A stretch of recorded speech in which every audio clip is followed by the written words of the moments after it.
뉴스의 중심에 있는 재계 인물과 또 주요 이슈에 대해서 알아보는 BGN 시간입니다. 오늘은 산업부의 오수영 기자 나와 있습니다.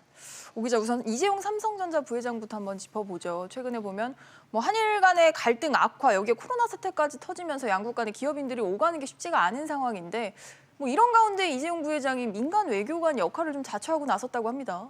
네, 그렇습니다. 이재용 부회장은 지난 10일 도미타 고지 주한 일본 대사와 서울 시내 모처에 있는 식당에서 만난 것으로 알려졌습니다. 네. 이 부회장은 이 자리에서 기업인들의 입국 제한을 완화해 줄 것을 요청한 것으로 전해졌는데요. 일본은 현재 체류 자격을 소지한 사람만 입국을 허용하고 입국 이후에 14일간 자가격리를 하도록 해서 기업인들의 입국이 어려워진 상황입니다. 한국과 일본은 지난 7월부터 기업인들의 입국 제한 완화를 놓고 협상을 하고 있는 것으로 알려졌는데요. 이 부회장과 도미타 대사의 만남에 스가 요시히데 신임 총리 내각의 출범을 계기로 해서 협상이 급물살을 타게 되지 않을까 하는 기대감이 나오고 있습니다. 이르면 이달 말에 입국 절차가 간소화될 수 있다는 전망도 나오고 있습니다. 당장 이달 말이면 가시적인 조치가 좀 나올 수 있을지 좀 기대가 되네요. 근데 이재용 부회장 보면 이렇게 대외 활동을 계속하는 것과 동시에 사법 리스크는 계속되고 있는데 파기환송심 재판도 곧 다시 시작이 되는 거죠? 네, 그렇습니다. 대법원이 박영수 특별검사팀이 제기했던 이 부회장의 국정농단 사건의 재판부 기피 신청을 최종적으로 기각했습니다. 대법원은 법관이 불공평한 재판을 할 것이라는 의혹이 합리적이라고 인정할 만한 객관적인 사정이 있다고 보기 어렵다, 이렇게 판단을 한 건데요.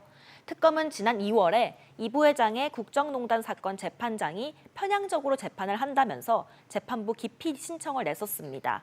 이에 따라 기존 정준영 부장판사가 그대로 심리를 이어가게 됐는데요. 중단됐던 국정농단 사건의 파기환송심 재판은 7개월 만에 재개될 것으로 보입니다. 네, LG그룹으로도 가보죠. 구광모 회장이 사장단 회의를 소집한다라는 소식이 있습니다. 어떤 얘기를 좀 할까요?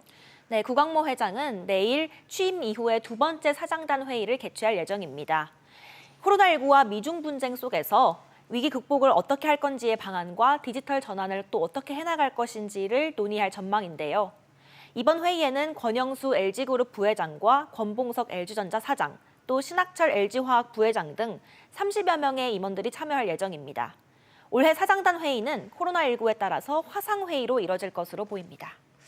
사실 최근에 LG그룹 소식이라고 하면 지난주에 LG화학이 배터리 부분을 분할을 하기로 하면서 물적 분할을 하면서 일부 주주분들이 크게 반발을 했고 여기에 대해서 회사 측이 좀 주주 달래기에 나서기도 하고 좀 그런 상황들이 있었는데 이걸 두고 오히려 취임 3년 차를 맞은 구광모 회장의 승부수다 이런 해석도 있더라고요. 이거 어떻게 봐야 됩니까?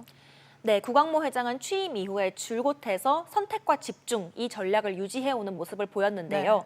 지금까지 성장이 지체되는 사업은 매각하고 유망한 사업 분야는 과감하게 투자를 하거나 또 회사를 인수하기도 했었습니다.